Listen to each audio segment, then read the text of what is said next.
Still life, in order to appreciate it, it kind of demands that you slow down. You have to slow down and you have to look. I think it doesn't just kind of give it all to you in a way. The work that I'm making now, it's making the same request of people in a way. I think it's the same request I'm making to myself in a way, that I want to do that as well.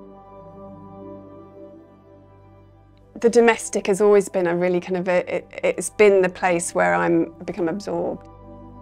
There was a question that I was asking myself throughout making of this work, and that was, how do you dignify an ordinary life? And I think this work was my kind of endeavour to do that.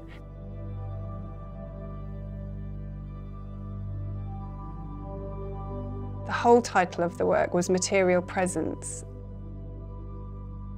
There was something of that. In the making of the work, I felt very aware of the presence of the material that I was working with. There's a kind of a vibrancy to it. I wanted to make that tangible, that kind of the vibrancy of the material in a way, and that almost there it is vibrating in its stillness and whiteness. When I think of that scene of washing up, well, that's something that happens on a daily basis.